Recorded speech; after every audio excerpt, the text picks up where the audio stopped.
Update. Am I the a-hole for cutting off my parents for leaving everything to my brother? Original post. My 24 female brother, 32 male, is a failure to launch. He's never been very smart. He did badly in school and never went to college. He tried 2 different trade schools, welding and mechanics, but he basically flunked out of both. He works at a gas station now. My brother and I are our parents' only children. They always treated us relatively equally until adulthood. They always insisted we earn our own way and refused to pay for college or anything. I joined the military at 17, got an associate's degree while I was in, and my GI Bill went towards my bachelor's. I'm working towards my master's now. My husband and I have bought a house and have done well for ourselves. My parents, however, fully paid for my brother to try trade school twice. They've given him cash when he was behind on rent and countless loans. They support him cosplaying as an adult. Meanwhile, they never paid for my wedding, education, nothing. I don't really care so much that they didn't give me money, but the disparity in how they've treated me versus my brother bothers me. Our parents are in their 60s now, and while they aren't that old, they're both in bad health and probably won't live another 10 years. They just recently started working on their will and notified us that they were leaving almost everything to my brother. But they want me to be their medical power of attorney, manage their estate, etc. I told my parents to give my brother everything and that I'm completely done with them. They told me to have some grace and understand the fact that he isn't very capable and needs their support, even after they're gone. My mother had a doctor's appointment this morning and asked me for a ride since she medically can't drive. I told her to ask her favorite child or pay for an Uber. Things have been tense and hostile. My brother called me to apologize and asked me not to be mad at him. I told him that I'm not mad at him. I'm mad at our parents for not treating us equally and that he didn't do anything wrong. Am I the a-hole? Edit. My mother refers to my brother as disabled even though he isn't. She's had him tested for every kind of learning disability there is. He just has a below average IQ. She thinks that counts as a disability when it isn't. Now for the top comments before reading the update. But they want me to be their medical power of attorney, manage their estate, etc. This is a huge ask, even if you stood to inherit. That you're expected to do all the heavy lifting and then be your brother's keeper after they pass. It's a hell of a lot. It does not sound disabled to me if he went to 2 different trade schools, welding and mechanic. Just lazy. Odds are if he gets the money, it'll not last him long. Then he'll be looking to you to pay his bills. He's not disabled, but he's very unintelligent and has poor critical thinking skills. He doesn't really understand how to manage money at all, despite having been taught how. If his IQ is that low, he is intellectually disabled. An IQ below 75 is considered intellectually impaired. It doesn't excuse the implied favoritism. When they had us tested, mine was 131, I believe, and his was around 80. It's been so many years, I'm having a hard time remembering. It definitely was above the cutoff for being considered intellectually disabled, because I remember them being surprised that he scored above it. Info needed. Why can't your brother live with them, help them, and take them to appointments? Seems like the least he can do. Can he drive? Is he disabled? Or just lazy? They don't want to ask him. He's forgetful and they probably wouldn't be able to rely on him anyways. Now for the update. Hey, so the consensus on my post was a bit of a mixed bag. I sat down with my parents and I wanted to give an update and answer some stuff. My brother is not actually disabled. He just has a low IQ, just over 80. You need an IQ under 70 where I live to be considered disabled and to qualify for any sort of benefits.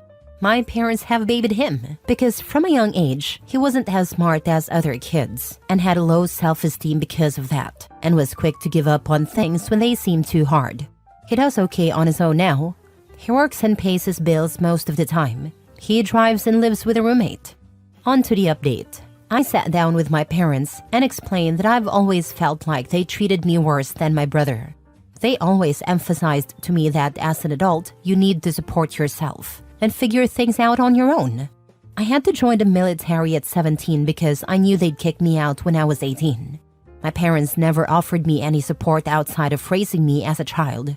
They didn't buy my husband and I a wedding gift. They didn't offer much of anything.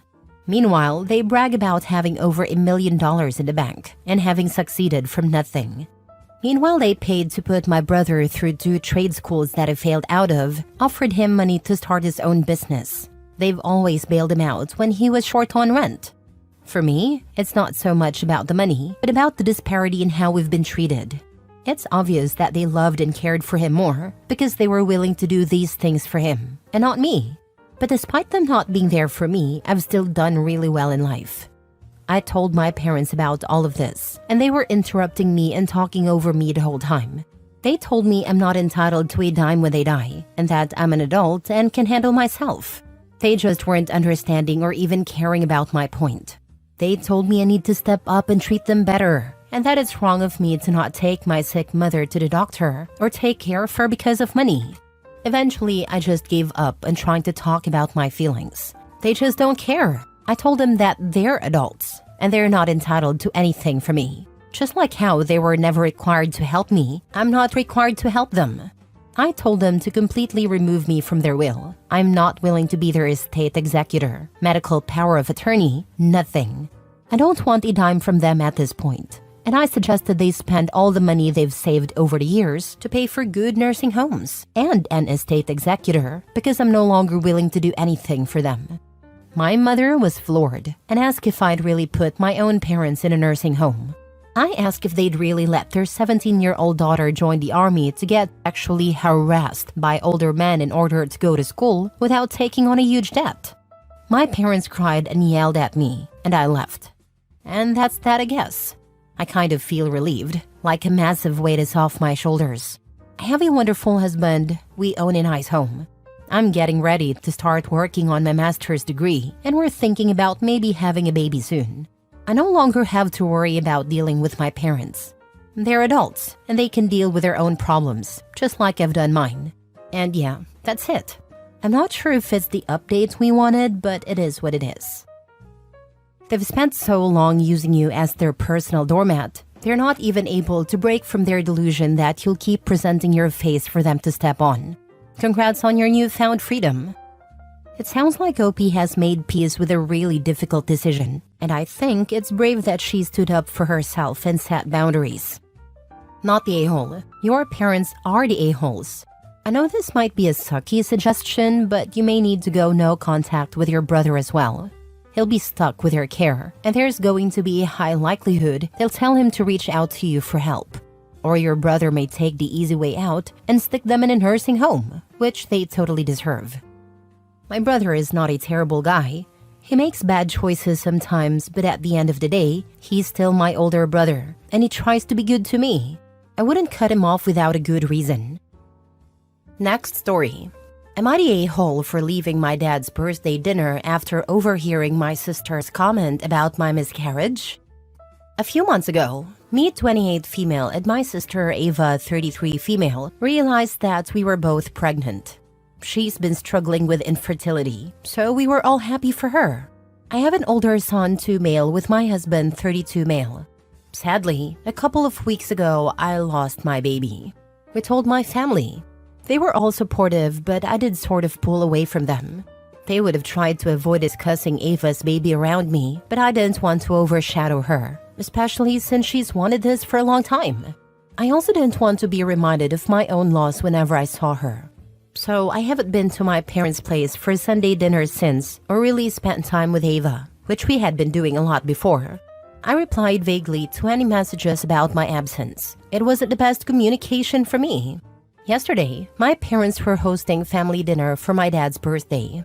I'd been thinking about going because I missed my family. And while of course the pain of losing my child has not faded, I'm at a point where I can at least put it a little to the side to be there for my sister and my new niece when she is born. So I let my family know that we would be coming. However, we had to get a gift for my dad, and then my son had a bit of a tantrum, so he got to my parents' place about an hour late. I wished my dad a happy birthday, then went to the kitchen, where my mom, Ava, and my sister-in-laws were. But before I went in, I heard them say my name, so I stopped. My mom was saying something like, "Well, I guess Opie's not coming." And Ava said, "What did you expect? She probably changed her mind and is just staying home again. Honestly, I'm sorry for her, but you would think she was the first woman to ever lose a kid, and it's not even her first kid. They then kept talking about other things, but I just wanted to leave. I went and got my husband, who was with my brother-in-law, dad, and brothers in the living room. I told my dad I was really sorry, but we needed to go. They all protested, but my dad could see how upset I was, so he didn't. We got my son and left. When we got home, I just kind of cried for a while. My husband asked me what happened, and I told him. He was angry that she said that, but thought we shouldn't have abruptly left because my dad had been looking forward to seeing us, and my son missed his cousins. After this, I was feeling conflicted. Later, my brother texted me, saying my dad had been really upset about us leaving and brought it up at dinner, which caused a whole fight because my mom and Ava realized that I must have heard them talking, and my dad was mad about it. My brother said that it was pretty bad, and wished I had just stayed so none of it would have happened. Obviously, Ava didn't mean for me to hear that. They were all just frustrated that I'd been AWOL for so long. Now I feel bad because I didn't mean to ruin dinner. Obviously, what Ava said was hurtful, but I can see how my actions might have led to her saying something out of anger, and I could have talked to her about it later instead of just leaving. I don't know, am I the a-hole? Jesus Christ. What is wrong with your family? It's been weeks since you lost your freaking baby. Weeks? You missed, what, 2 or 3 Sunday dinners? And this is how your mother and sisters speak of you? Then your brother wishes to rug sweep it all. Your family's clearly ridiculously non-confrontational, considering how it's been conditioned into you and your brother, because I would have stepped into that room immediately after hearing something so vile, and told my father exactly why I was leaving. However, I understand that it was shocking, so I don't blame you for just leaving as opposed to breaking down or making a scene there. Even your husband is acting like you should have played along in those circumstances? Not the a-hole OP, but my lord, you're related to some troglodytes. You need to sit down and talk to your dad. He's on the right side of this, but even so, I don't believe he got the full story. There's no way they would own up to saying that. I agree with you. I see why OP distanced herself from her family initially.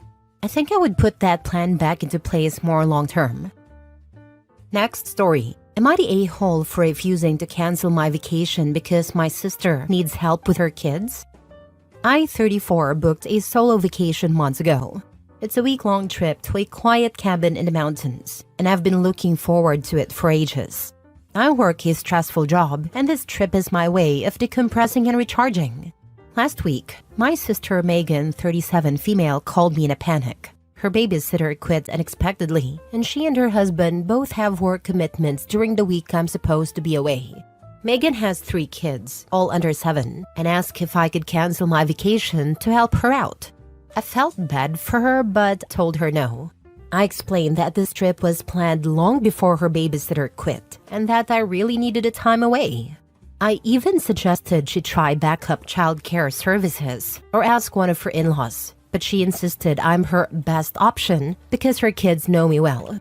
Megan didn't take my refusal well. She accused me of being selfish and said, "Must be nice to have no responsibilities and just do whatever you want." She's since rallied some family members who are now calling me out for abandoning her in a tough situation. I love my sister and my nieces and nephew, but I don't feel like it's my job to sacrifice something I've planned for months because of her lack of a backup plan. My parents are divided. My dad says I'm entitled to my time off, while my mom thinks I should step up for family. Now I'm wondering if I'm being too rigid, or if I'm justified in keeping my plans. Am I the a-hole for refusing to cancel my vacation to help my sister with her kids? Now for the comments. Sounds like Grandma just volunteered, right? If she feels so strongly about family stepping up, maybe she could help out instead. Funny how people are quick to suggest what others should do, but aren't as eager to step in themselves. Inconveniencing someone else is easier. Definitely not the a-hole. You're entitled to your well-deserved vacation, especially since you planned it far in advance. It's unfortunate that your sister is in a tough spot, but her childcare issues aren't your responsibilities. Offering suggestions for backup childcare was thoughtful. She's the one being unreasonable by expecting you to cancel your plans entirely. enjoy your trip, and recharge guilt-free. Thank you for understanding. It's been a tough decision because I do care about my sister and her kids, but I really need this time to reset. I appreciate you pointing out that I tried to help by offering suggestions. I was starting to feel like I didn't do enough. She's right. It is nice to have no responsibilities. Being that carefree is compensation for missing out on the joys of motherhood, which is the path she chose. If you hadn't been on vacation that week, what would she have done for childcare? Suggest that she do that, not the a-hole. I'm sure she would have figured out a solution if I weren't going on vacation. I get that parenting comes with challenges, but it doesn't mean I'm obligated to put my life on hold every time she has an issue. Last story. Am I the a-hole for telling my dad to accept I'm not going to travel to see his wife's son, who's a stranger to me? My parents are divorced and my dad has a wife.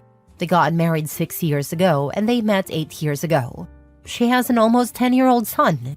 He lives with his dad in another state and I've only met him twice. I used to live equally with both of my parents until 3 years ago when I decided to live more with my mom. So I go to my dad's every other weekend now instead of every other week. And I'm 16, so I get some more sway in how I spend those 2 weekends a month with him. He doesn't get to demand a certain weekend like my parents could before. So my dad's wife's son is turning 10 soon, and they plan to fly out for his birthday. They said I needed to come with them. I said no and told Dad I'd see him another weekend. He told me we have to go as a family, and I need to see my brother.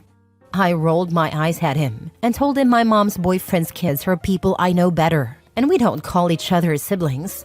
I also told him that his wife's kids and I share nothing, and we're strangers, so he needs to stop acting like we're connected. He told me it's wrong to say we're strangers, and that we're still family, even if we don't spend a lot of time together. And he said I need to make the effort to go.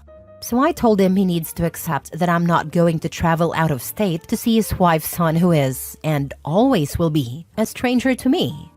Dad said I was being disrespectful and dismissive, and that I should make the effort to get to know my only sibling and form a family. Am I the a-hole? Not the a-hole. I can never understand why so many parents try to force their kids into an unwanted blended family situation. It's weirder when there's such a big distance. We literally saw each other twice, and it's been so many years. That's not even blending families when it's like that. You can't force happy families. Your dad is delusional. You're right, he's wrong. Stick to your guns, not the a-hole. Right, and you can't really make strangers, not strangers like that either. And that's what we are. I don't know if he'd even remember me. I really don't remember much about meeting him.